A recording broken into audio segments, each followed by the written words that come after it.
Hello everyone, and welcome to this Google Hangout for the FutureLearn course Sustainability,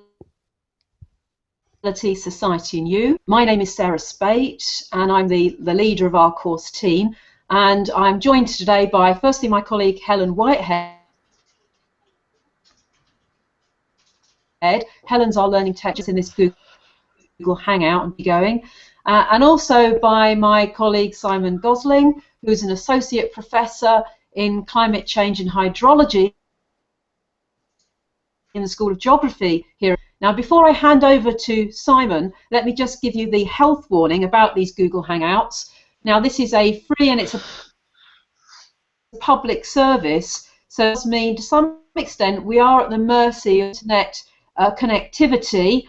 There's going to be a time lapse. It's also going to be jerky at times, so bear with it. Hang on, and very often you miss part of a sentence, but then you come back in again.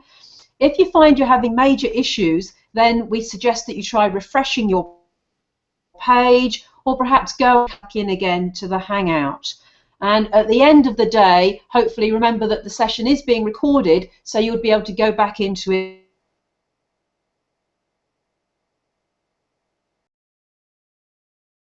They will also be live and they will end up as part of the recording.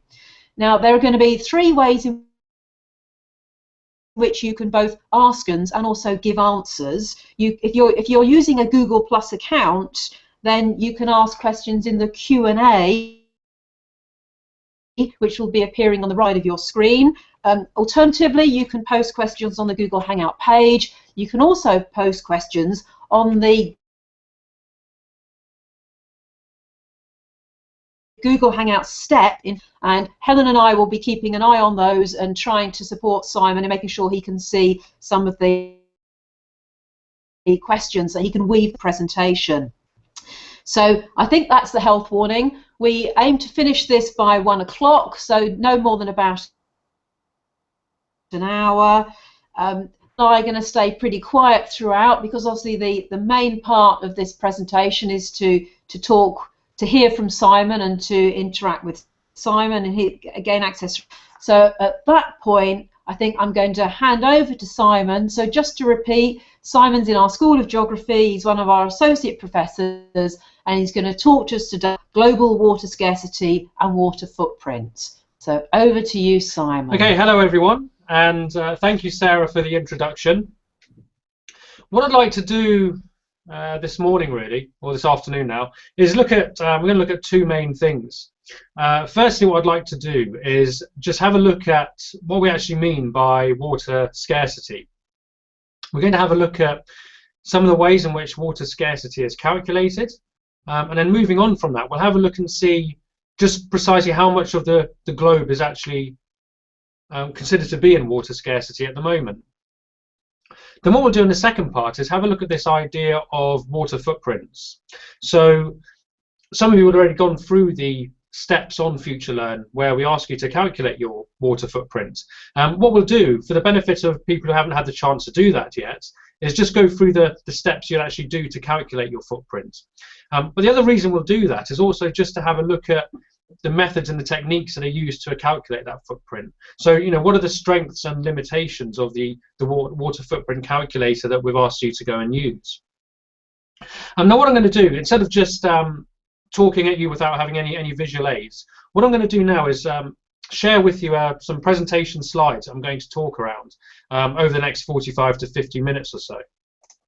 So what you should start to see in front of you round about now, you should be able to see a slide that I'm going to set that I'm going to go through as we go through this presentation.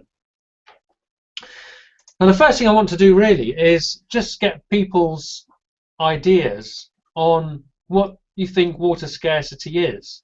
Water scarcity is actually a term that a lot of people have heard of and will use, but might not necessarily be able to define easily. There is actually no formally accepted definition universally of what water scarcity is. So with that in mind, what I'd like people to do is just have a go at defining water scarcity yourself and to share that with us. And the way we can do that, as Sarah mentioned a few minutes ago, on the right hand of your screen, you'll be able to use the Q&A window there to actually type in your definition of what you think water scarcity is. So the next couple of minutes or so, what I want you to do is just have a go at actually typing in how you would define water scarcity. Just a few lines, or whatever you can type in a couple of minutes. So we'll hang on a minute while people type in their definitions, and as they come through, I'll read them out.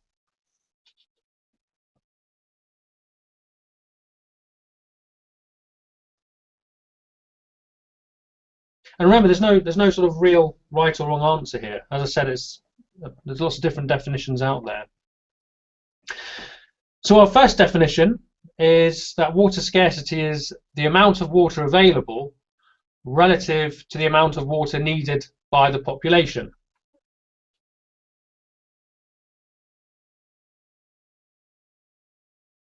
I'll just give people a bit of time to keep on typing their definitions.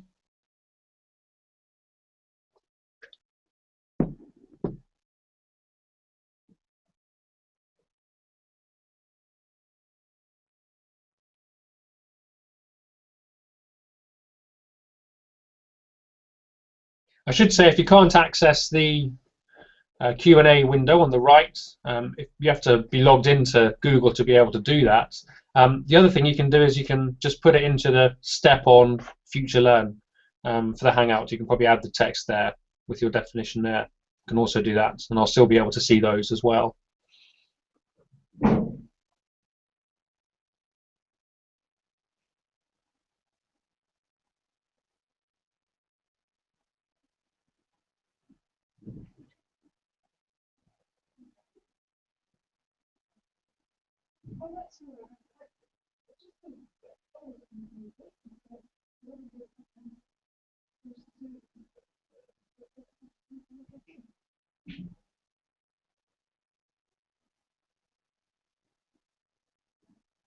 Okay, a couple more definitions are coming through now. So Angelique says that water scarcity is related to the hose usage, so how much water you're essentially using. Dorothy, she's saying that water scarcity to her would be about the access to usable water. Andy is saying the amount of water available per head of population within a given catchment.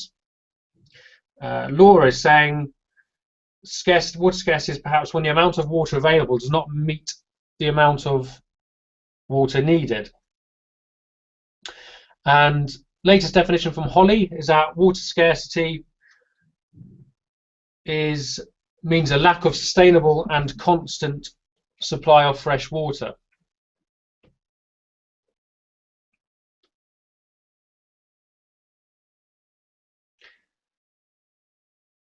And one last definition I'll read out. Alvaro's definition is the amount of water there is in relation to the people that need them.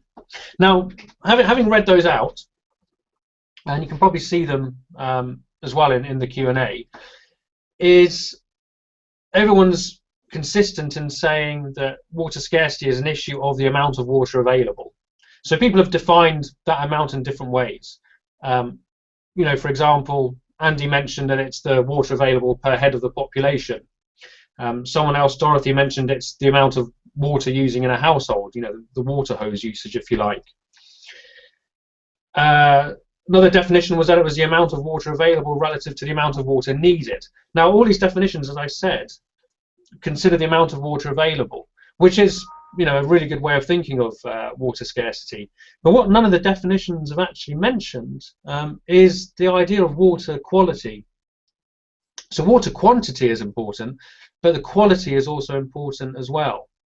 And if we have a look at how the United Nations define water scarcity as an example, we'll see that they pick up this issue of water supply or water availability, but they also note that water quality is important as well.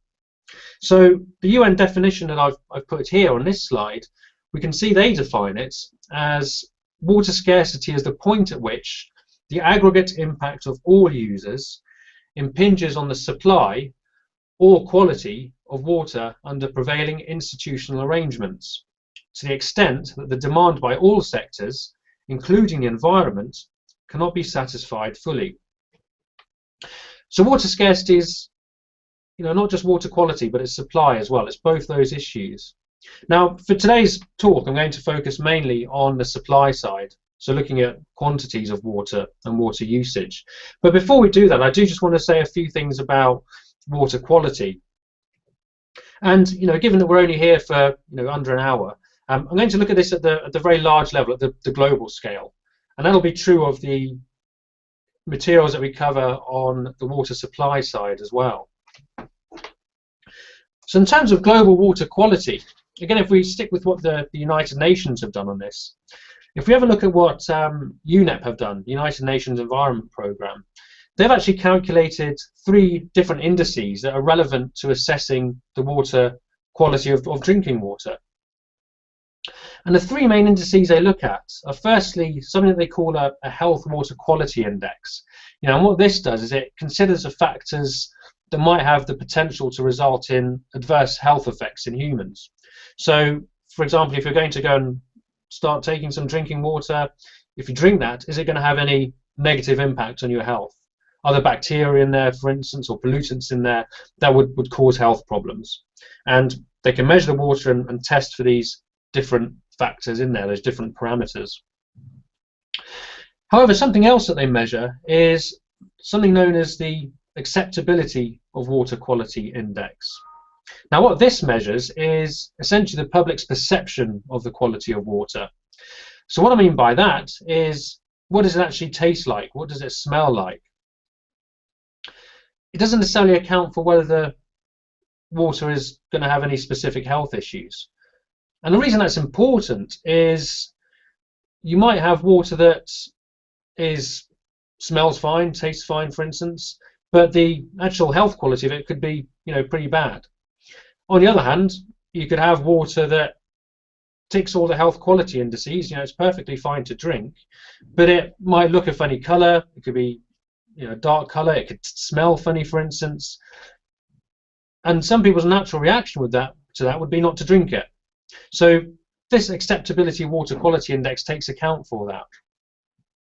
And then the third overarching index that they look at essentially combines the 2 I've already mentioned, so the health water quality index and the acceptability index, and essentially tries to give an overall big picture, if you like, of overall water quality.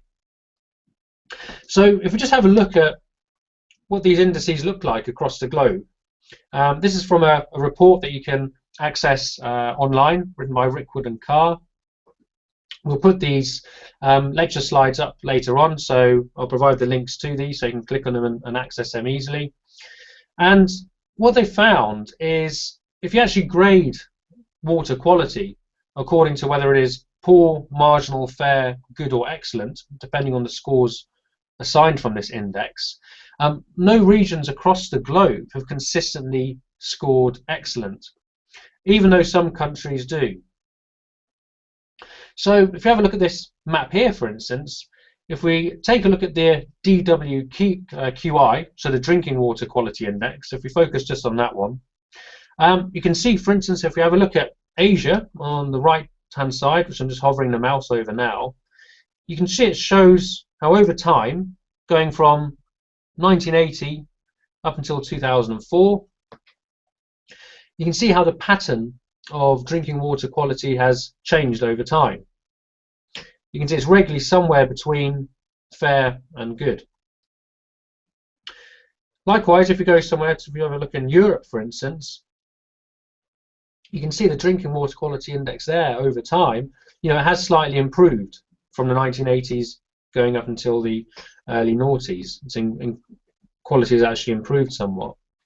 But as I said, the main thing to note is that when looking at large regional scales, while some countries might do very well and have excellent drinking water quality, when you look across a larger scale, and particularly across the globe, no regions are consistently scoring excellent.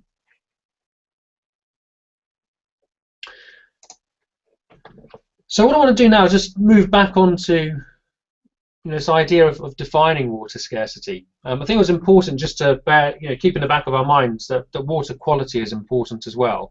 But for the rest of the presentation, we're going to look at the supply side. particularly focusing on that definition that the UN put forwards.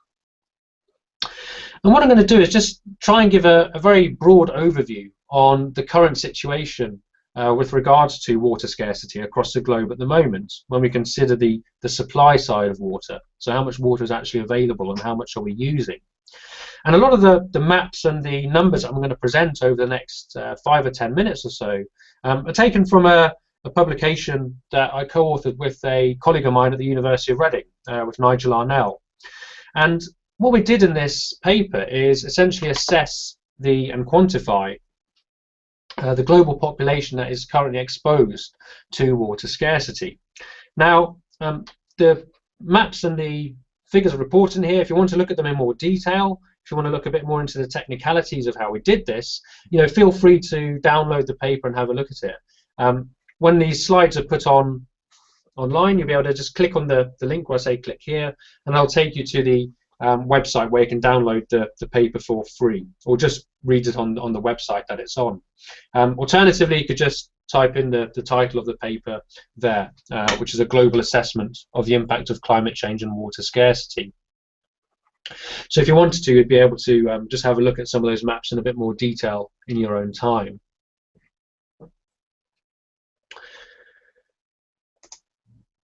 Now, in terms of defining water scarcity, one way that you can actually do this is to look at something called the Water Stress Index. Now, what the Water Stress Index does is it essentially calculates the annual water withdrawals as a percentage of the total available water resource.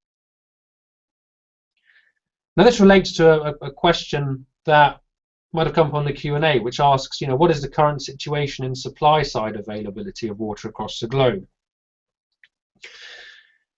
This water stress index essentially accounts for that, because, as I said, it considers the withdrawals, so that's the water taken out of rivers, streams, or groundwater aquifers, for instance, to satisfy human needs of water, and then it compares that to the actual water resource that's there, so how much water is actually available. And what this index says is that if more than 40% of the available water resource is being withdrawn, then that catchment, or that region, or population, any given scale at which you're looking at, is considered to be within water scarcity. Now, on the face of it, sounds like a relatively simple index, but remember, we're trying to look at things globally here. So having a relatively simple index actually facilitates a global scale assessment and allows us to have a look at the overall big picture across the globe. So if we map what the current situation is based upon the Water Scarcity Index, the WSI, what we've plotted up here, this is a map showing 4 different categories essentially. The dark blue is where less than 10% of the available water resource is being used, is being withdrawn.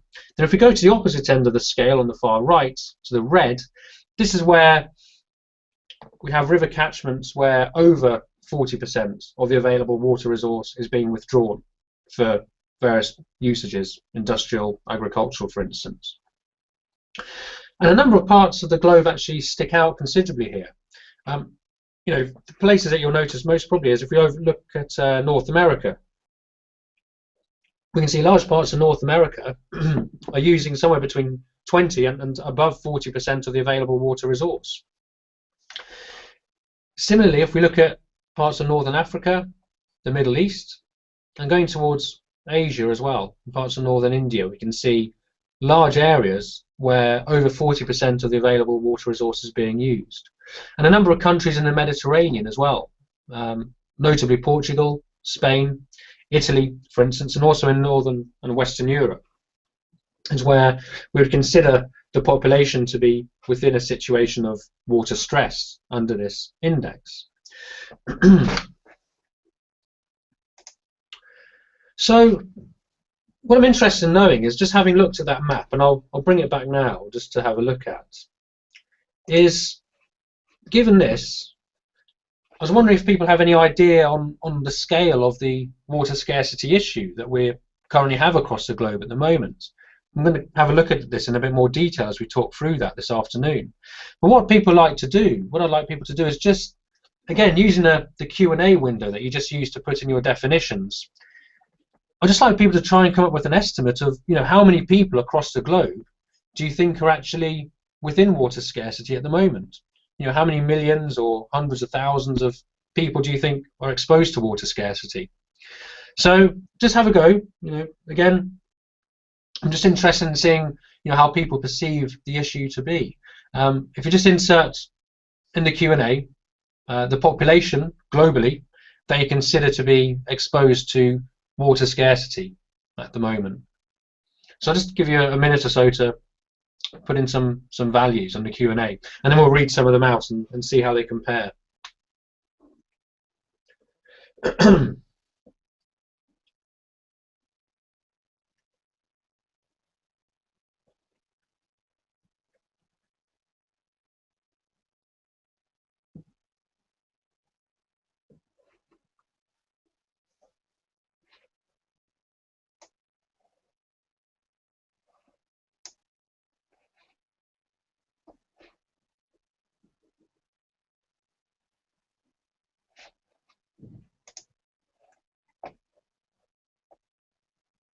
And if you can't use the Q&A feature, just use the comments box on the step in FutureLearn to insert the numbers that you might be thinking of.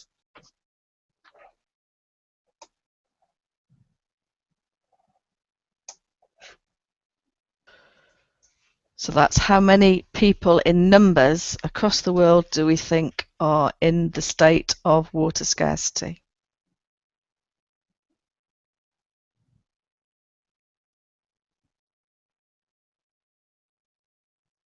Okay, so Andy notes that makes a good point that given that parts of India and China are in stress, he would estimate or guesstimate about 2 billion people. So what do other people think? Do you think it's more than that, less than that? Is 2 billion about right? What other estimates do we have? Okay, so Dorothy thinks it's about 1 billion. So we've currently got a range of between 1 to 2 billion people currently exposed to water scarcity across the globe. Just see if we get a few more responses and just see what kind of range we might be thinking of across everyone that's involved in this Hangout at the moment. So Holly suggests about 50% of the globe, so around about 3.5 billion. Angelique is saying 4 million people.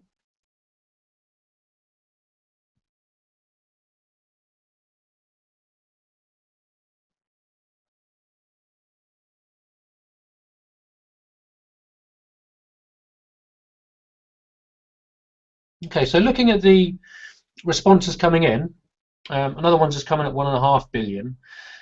I'd say the range that we're coming across here in this Hangout is somewhere between 1.5 and 4 billion people exposed to water scarcity, and that's that's a fairly good estimate based upon the values we got in our assessment.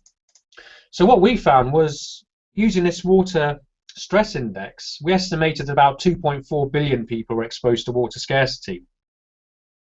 So that's equivalent to about 39% of the global population.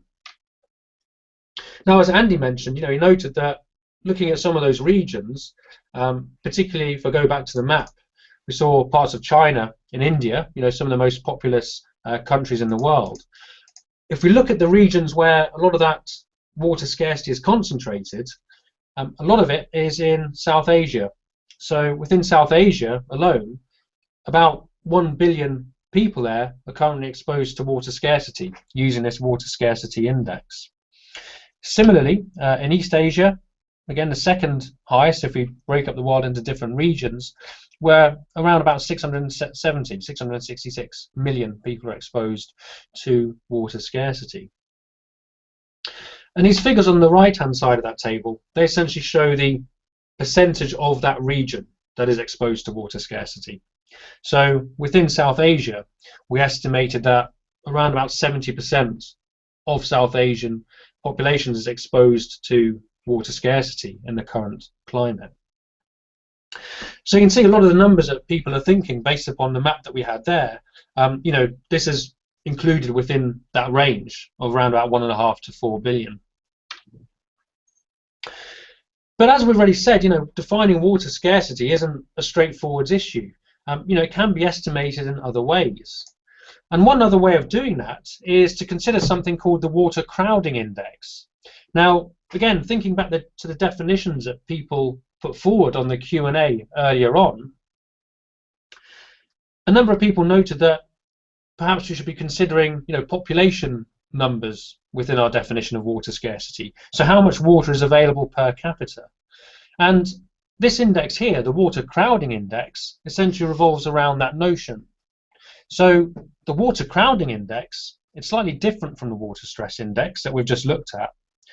But what this does, the WCI, the water crowding index essentially accounts for the available water resources per person per year. So it's a per capita index. And what it does, the way it categorizes water scarcity is by dividing into 3 main categories. Firstly, we say, well, if there's less than 1,700 meter cubed of water available per person per year, then that region is considered to be within regular water scarcity. On the other hand, if there's less water available per person per year, anything less than 1,000, then we define that as chronic water scarcity. And then the far end, and absolute water scarcity, is where there's less than 500 meter cubed of water available per person per year.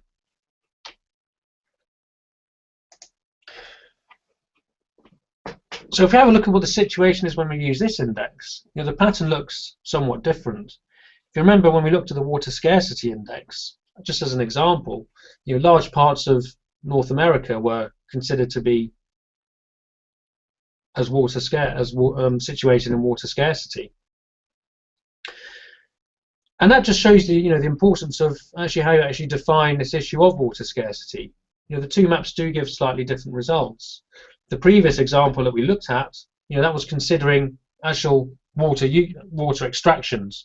In this case, we're only looking at the actual water available per person per year. We're not actually specifically considering how much water is extracted from lakes and rivers, for instance. And it's an important point. And you know, Andy Goodyear asks a question on the Q&A. He's asking, he says, how much of this stress is due to population pressure, say in South Asia, for instance, and how much of it is it by overuse? You know, and that's a good point, because if we look at the water crowding index that we're looking at the moment, you know, essentially this is looking at population pressure. So in areas where there's a very high population and, you know, perhaps a low water availability, then we're going to be, you know, towards the yellow and red areas on our index here. We're going to have a higher water scarcity. But with the water stress index, you know, which accounts for population pressure and usage and extractions, for instance, you know, we get a different idea. We get more of an insight, essentially, into how much of the water scarcity is being induced by overuse. Now, in terms of which parts of the globe are areas where water scarcity is more a function of population as population pressure as opposed to actual extractions, remember, in some ways, you know, the 2 and 2 go together. So you might find areas where we have a high population and also a very high water usage. You know, they might not be using water perhaps as efficiently as it could be. So the 2 can actually go hand in hand. But also remember, it's not just about population numbers. There's also industry and agriculture, for instance. Now, you know, those will scale to some extent with population numbers. But again, what we would ideally want to do, and we don't have the time to do this, unfortunately, in the time we have for this Hangout, is to actually look out, you know, at individual case studies in individual areas across the globe here and look to see how complex the issue is. And because we're only looking at this at the global scale, you know, we get to get a good idea on the general picture of water scarcity across the globe, a bit like we were doing with water quality earlier on with the UNEP data that we looked at. But what it hides in a way is some of the very complex issues that play out at much more local levels. And that's something that we don't actually have time to look at in this Hangout, unfortunately. But it is a complex issue. And remember, we're looking at it globally here. So a lot of the fine local scale complexities and issues regarding perceptions of water use, for instance, we're not actually exploring that at the moment. So we've looked at essentially two different ways of defining water scarcity there, with those two different indices, the water scarcity index and the water crowding index. And if we consider the range in water scarcity across those two different estimates, we can say, somewhere between 1.6 and 2.4 billion people are currently exposed to water scarcity across the globe. And interesting, that's quite similar to a number of the estimates that people were putting out earlier on.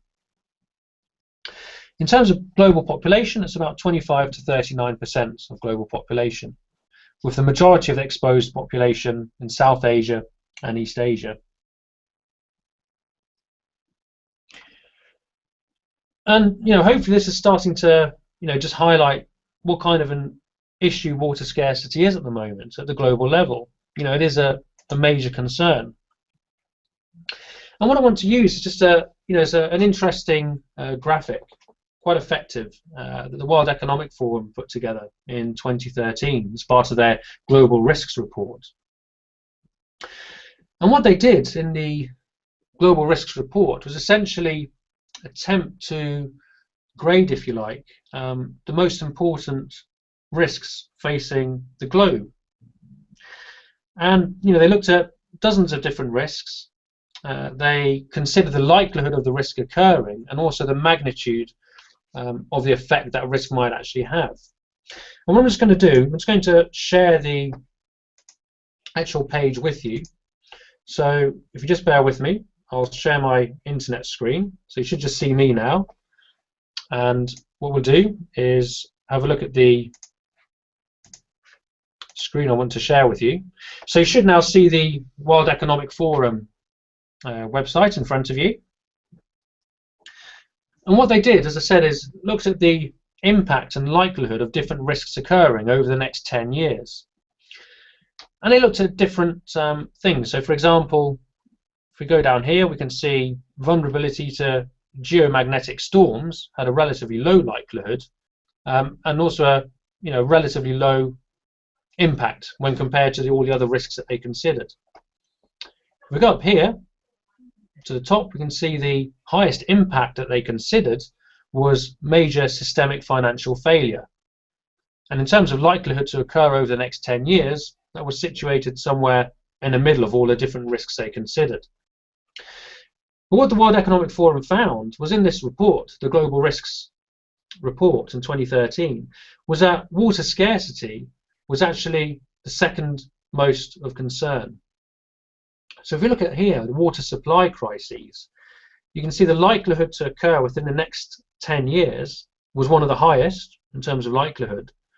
And in terms of impact, it was the second highest impact, just below major systemic financial failure.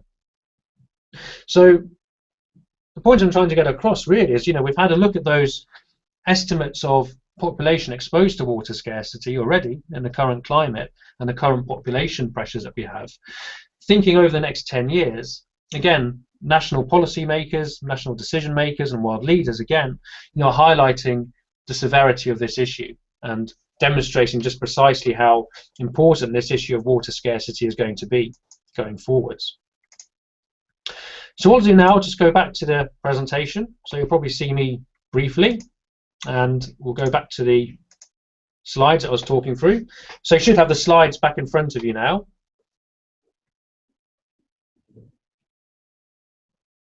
And just before I move on, I just want to answer one of the questions that someone's asked on the Q&A on the right-hand side. So Andy asks a question. Andy asks, how much is the problem being exacerbated by inadequacies in waste treatment, i.e. water pollution? And that's a really good point, because remember, with the examples that I've looked at over the past 4 or 5 slides, I haven't been looking at water pollution there. We've only been looking at water availability.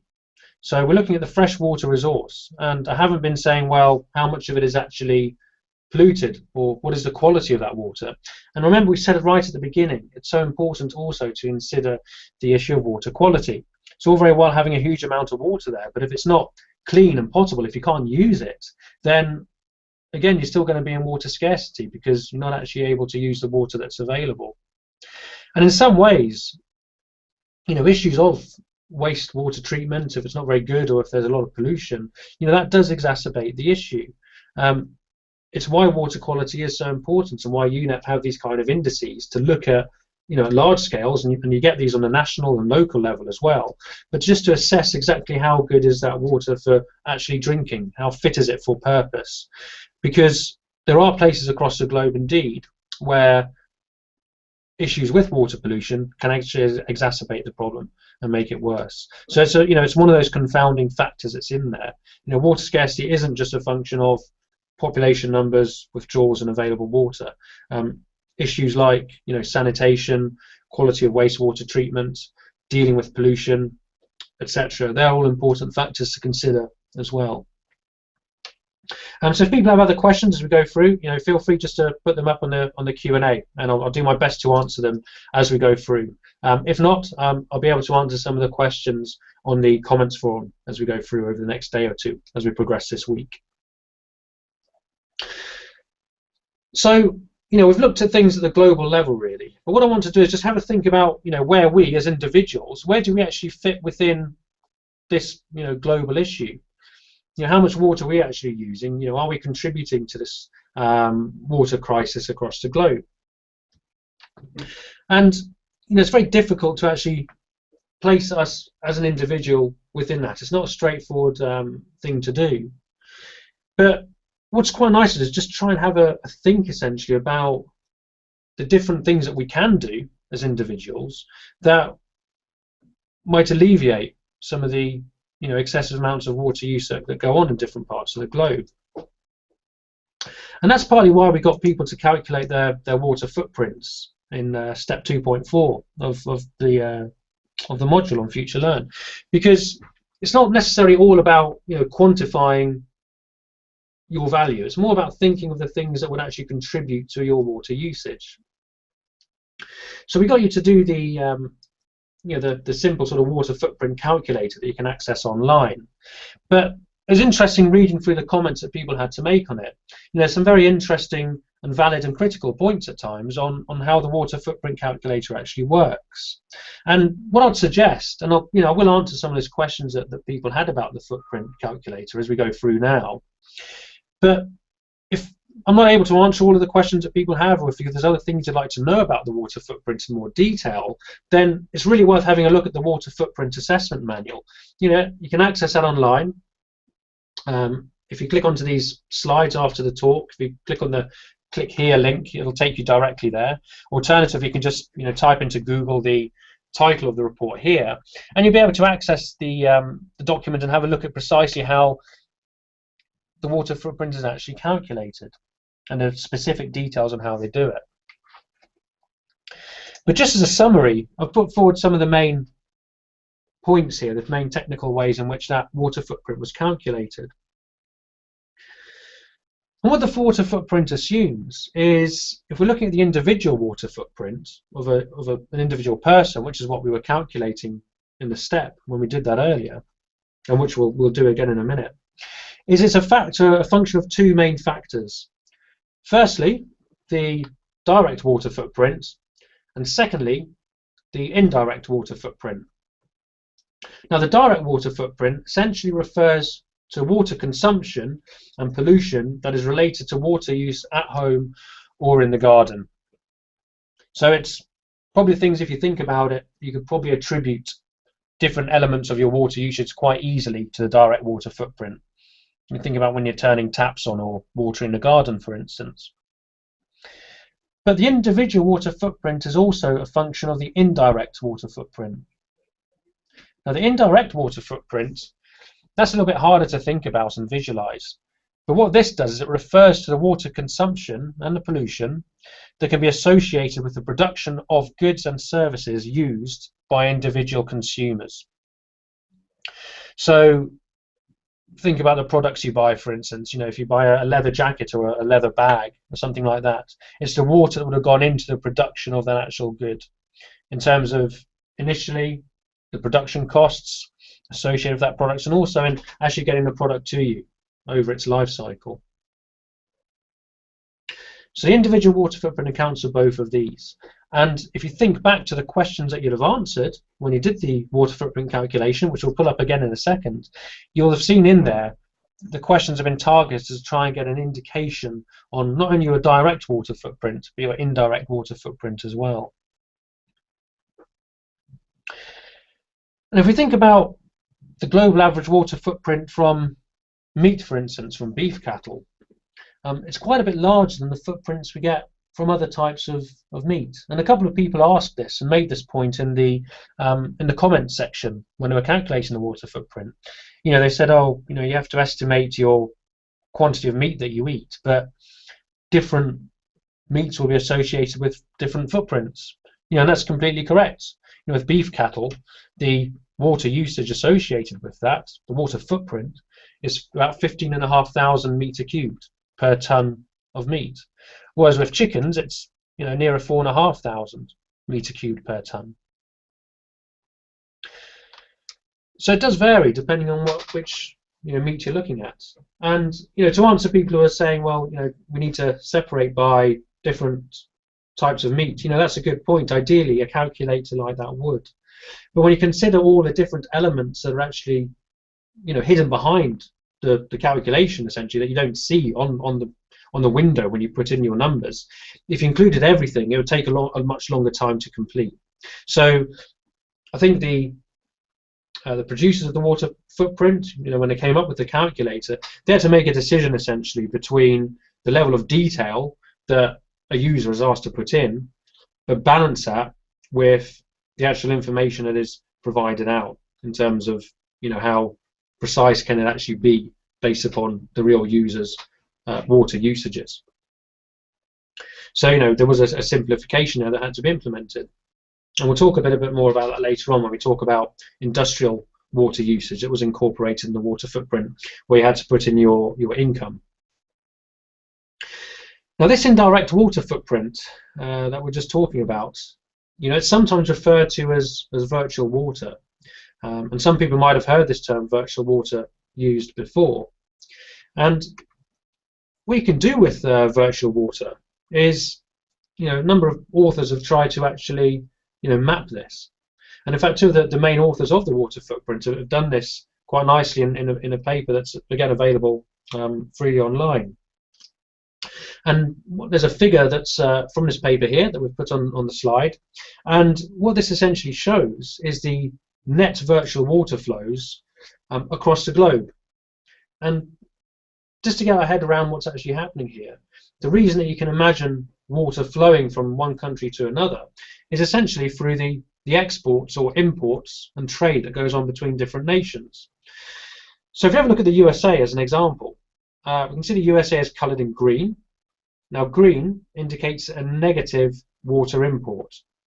So what that means is the USA is actually a net virtual water exporter. And one of the reasons for that, for example, is in cattle production. If we look back previously, when we said the amount of water footprint associated with cattle, we said it was about 15,500 meter cube of water per ton. Now, if we go back to the map here, you can consider if a lot of meat is being exported, meat products being exported to other parts of the globe and then being imported over here on these maps, you can see where the arrows are going, indicates where that product is being imported. You can imagine in a way as the water essentially being exported from that country to somewhere else. But what's notable on the map is if you have a look at some of the countries that are the largest net exporters of virtual water, so that's the USA, China, India and Australia, for example. Several of these countries, if we think back to the graphics we saw earlier on, which I'll skip back to very quickly, when we looked at water scarcity, several of these countries include populations that are exposed to water scarcity in the current climate. So particularly the USA, for instance, and parts of China that we were talking about. So what this raises to question essentially is, it could be argued that, should these countries really be exporting, if you like, this virtual water as much as they should, given that water scarcity is currently an issue in those countries? Is this virtual export of water sustainable? Now, the other thing to pick up from this map is that some countries are net importers. So if we have a look at the UK, for instance, which is in red, much of Western Europe, lots of North America, and if you have a look over to Japan as well and South Korea, these countries are large importers of virtual water. Now, some of that is partly because there's low water availability in those regions. So if you have lower water availability, that will act as a limit on agricultural production. So it's perhaps more likely that you're going to have to import crops or meat products, for instance, from other countries, because you're limited by the amount you can supply yourself. And that would result in these large imports of virtual water. The diagram is a fairly nice way, essentially, of just showing how this virtual water can actually move around in terms of largely as a result of international trades.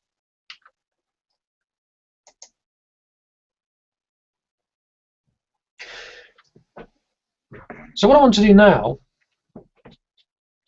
is just have a look at the stage that you'd have gone through when you calculated your own water footprint. And a lot of people have already done this already, so we won't spend too much time going through the individual stages, especially as I'd like to get this done within the hour, just because I appreciate some people are doing this in lunch breaks, for instance. So what I'll do, I'm just going to click on the water footprint calculator that we went through earlier on, and again I'll share this page with you, so if you bear with me, I'll just open up the page. You'll probably see me again just for a second. So here we go.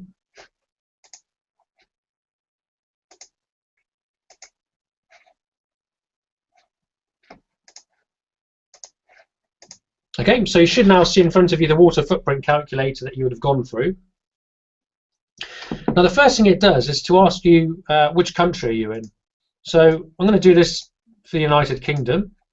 So I'll put in the UK. And the reason it asks you for the which country to actually put in is that's actually used partly, if I go down to the bottom, to help calculate the industrial goods consumption. Now there is, a fairly large assumption in there that essentially scales your industrial goods consumption with your gross yearly income and the country in which you're living in. So a number of people asked, why is there a sensitivity to this, to the salary that I put in at the bottom? That's because, like I said, there's that scaling in there between the country you're living in, your salary, and your typical industrial goods consumption. And again, I mentioned earlier on, the authors would have had to get the right balance between ease of completing this calculator, this water footprint calculator, and the level of detail that you can actually put in. So a more complex calculation would have several other options under industrial goods consumption where you could put in precise details and amounts of the kind of goods that you would consume every given year. But I'm sure, as you can probably appreciate, it's quite difficult to actually put all of those elements in. So that's why they include that scalar dimension in here that accounts for goods consumption and nation.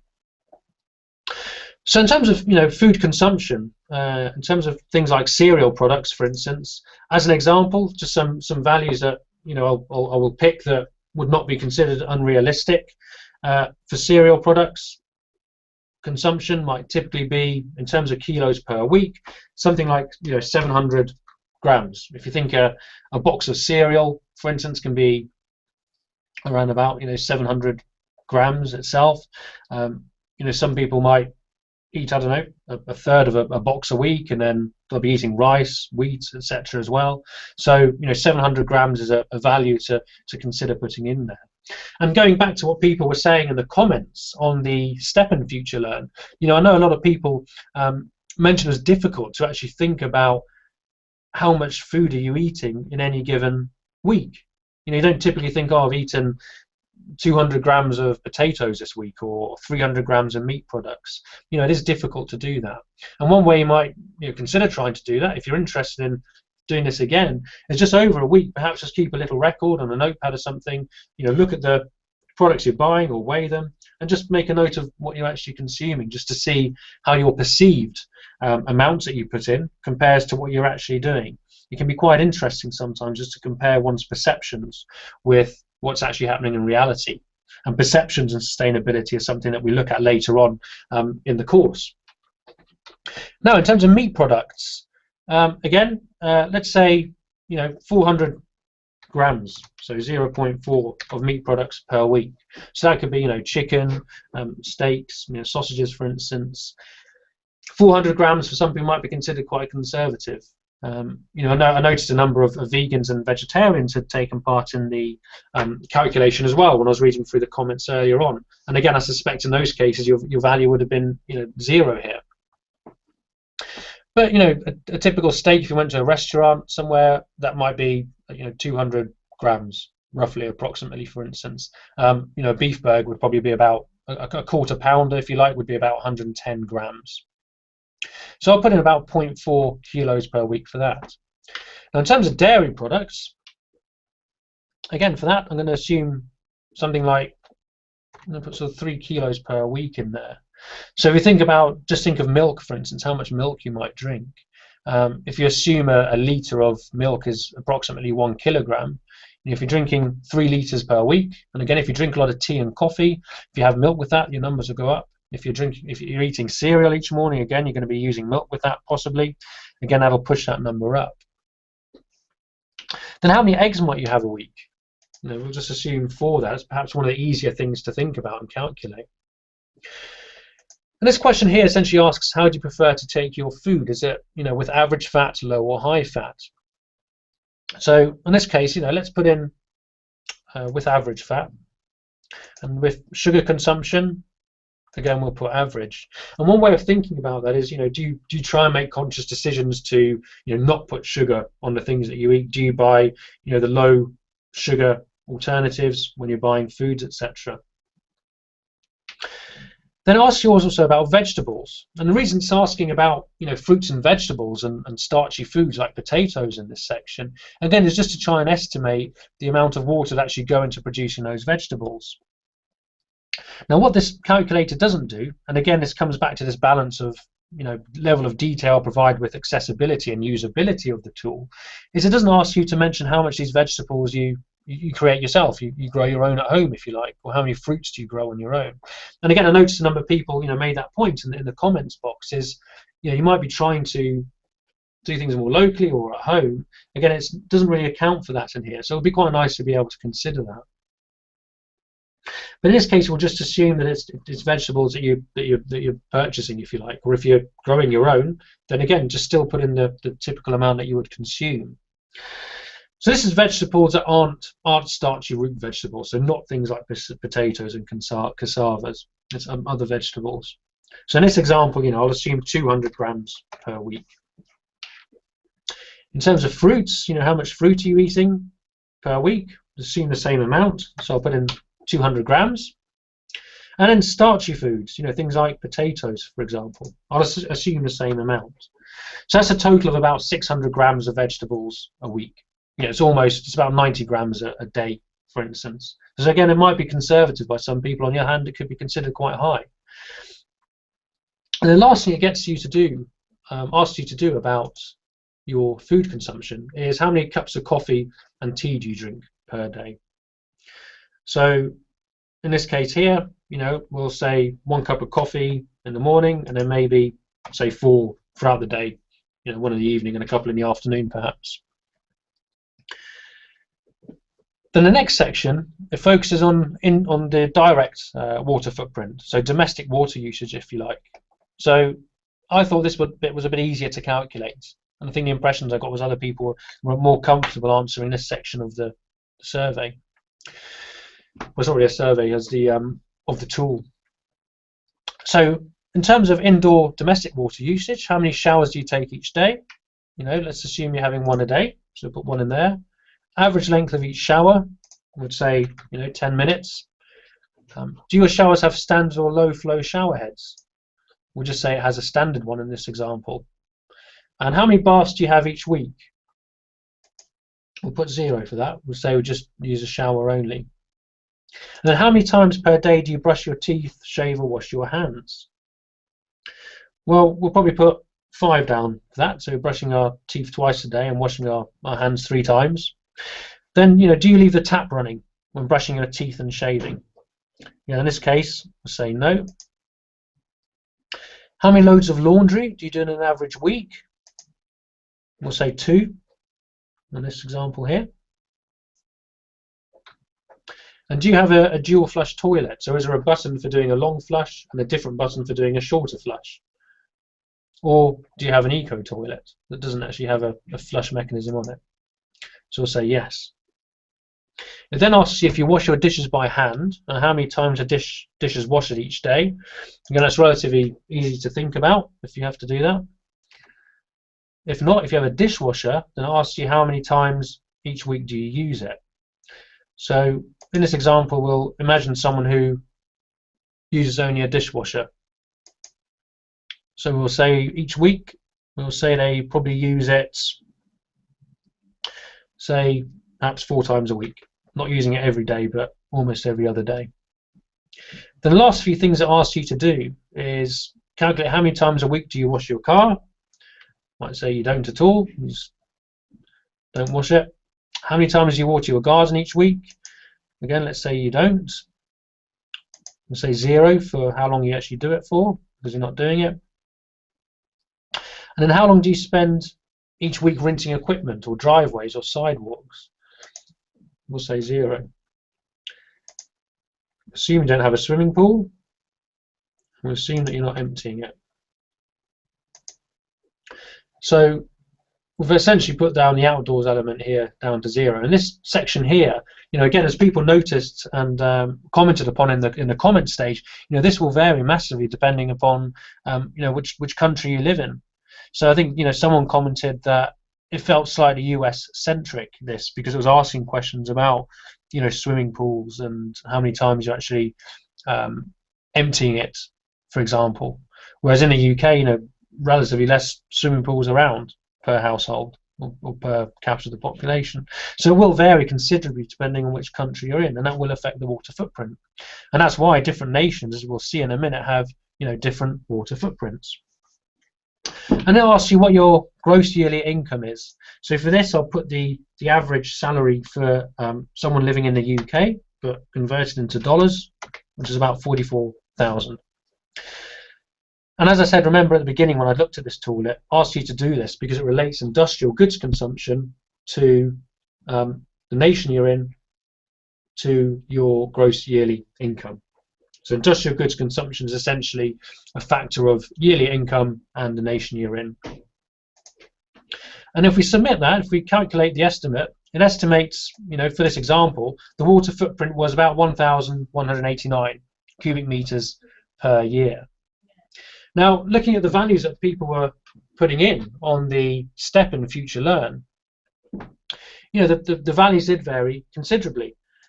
Values range between about 500 up to about 2,500, and these will vary depending upon how much you actually use water in its different forms. So what I'll do now, I'll just go back just to finish off, cover the main points from the presentation, just over the next few minutes or so. So I'll just share with you again where we left off. And what I want to do is just put it into context, the values of the water footprint that you calculated. A number of people said, oh, it'd be useful to know, what the water footprints of other countries are. Where am I sitting on that? And I've put some numbers down here on the bottom right of this slide that you should be able to see now back in front of you. And these are, from another paper that's available on the water footprint. Again, it can be downloaded for free online. And I've left the link on here that you can click on later on. And globally, the average water footprint is just under 1,400 meter cube per person per year. On the other hand, somewhere like Yemen, the estimate is about 850, whereas in the USA it's nearer 2,800. So it's quite interesting, I think, to compare your values with those values that I've put just there on the bottom right of that slide. And in terms of how that water footprint is actually broken down, the contribution does vary quite considerably.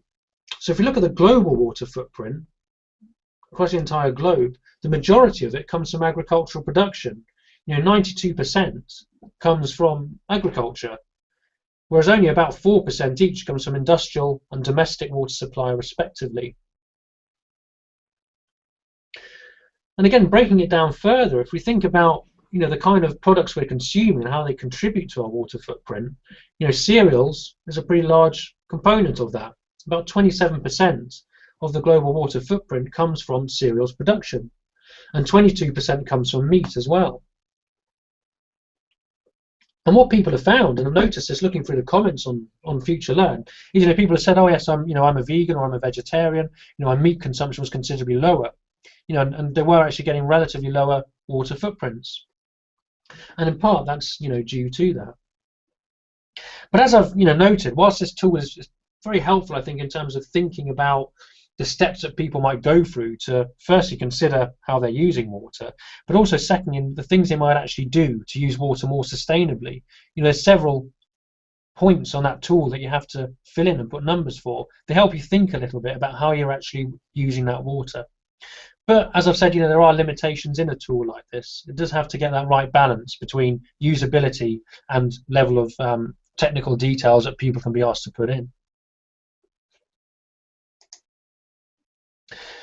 So just before we wrap up, one of the things to think about is, what can individuals actually do about water usage? If you looked at that and were surprised at the numbers you got, if you thought they were very high, a number of people have commented on they were surprised at how high their water usage was. Then, what kind of things might one actually consider doing? One of the obvious that people always suggest is eating less meat or becoming vegetarian. Other options include drinking plain water instead of coffee. A huge amount of water goes into producing coffee and tea. And some other examples that is given is to wear less cotton and more artificial fibre clothes, for instance. But one of the issues is a lot of people don't like change. It's very difficult sometimes to change social behaviours. We get used to using a certain amount of water, we do things in a certain way, and we might not necessarily want to make those kind of changes. And the other thing is, it's still quite difficult to estimate precisely what kind of effect on your water footprint doing some of these changes might have. We've seen how difficult it is just with the calculator here to exactly quantify what our water footprint might be. So to see some of the benefits of making those changes, again, isn't exactly 100% straightforward. Now, one thing you can do if you're interested to have a go at doing it, perhaps, you can actually download an app that is available at virtualwater.eu. This actually allows you to monitor your water usage with this app, which is quite a nice way of actually visualizing it and going about doing it. And someone just, for a sort of say last few things, just sort of three main conclusions. Is, however you measure water scarcity, you can define it differently. We saw how our different definitions just amongst us as a group varied. We looked at two specific different ways of calculating water scarcity with the water stress index and the water crowding index. It's still a major global issue. Again, we could look at the Global Risks 2013 report. We saw just how high up on the agenda global water scarcity is. Secondly, I think an important point to take from this is, virtual water that we're talking about, this indirect water usage. It means all our choices and decisions can essentially have global implications. You go into a shop, you buy a meat product or a dairy product, for instance, have a think about all the stages and water use that has gone into that product. It's not just about picking something off the shelf. It's thinking about the longer term, history of what's gone into that actual consumer product. And with that in mind, there are various tools that we can use to help make informed decisions. As with any tool or any model, there's limitations with it, but there's also strengths in that it helps us to think a little bit more about the decisions that we're actually making, and perhaps highlighting different avenues that we might actually go down if thinking about this. So that would be the three main conclusions I would actually make in terms of the elements of the topic that we've talked about today. It's been really interesting reading people's actual comments that they've actually had on the step in FutureLearn. I've tried my best to answer a number of the questions that people have on that as we've gone through, and I think what I'll try and do afterwards as well, if people have any other questions, perhaps questions that have come up on the Q&A here, you know, I'll go on over the next day or two, later on this afternoon as well, and you know, try and give some answers to those questions, because some really interesting points that people are making there. And if anything comes up, if you think of any points you'd like to make, you know, you can get back on there onto the comments feed on the FutureLearn step after this as well, and have a look at it there. So I'll hand back over to Sarah. Thank you very much for your time this afternoon. It's been really enjoyable having the opportunity to share some of my research with you and talk about, you know, the very big global issue that is water scarcity. So thanks very much.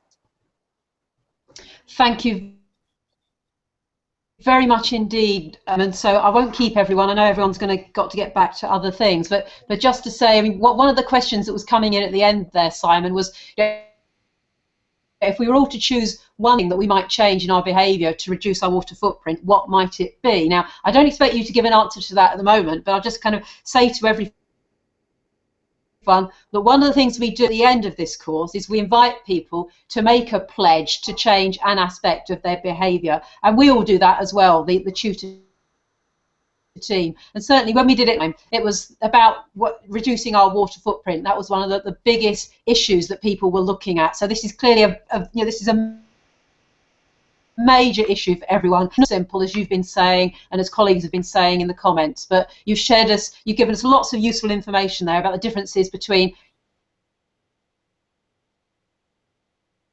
you know, scarcity and supply. I was going to say, you've given us food for thought. You've given us kind of water for thought there, Simon, that hopefully we'll all be able to use The one thing I would say in our own lives as well. Thank you very much indeed, Simon. Yep. The one thing I was just going to say, actually, in terms of, you know, to answer that question, what you can do on the water footprint calculator is just at the bottom, it breaks down into different sectors of food categories, essentially, where your main water usage appears to be going. So that could help you make some decisions, perhaps, on where you might actually choose to, you know, use water more efficiently. Thank you, Simon. Okay, so everyone, I hope you haven't had too many problems with the Hangout technology.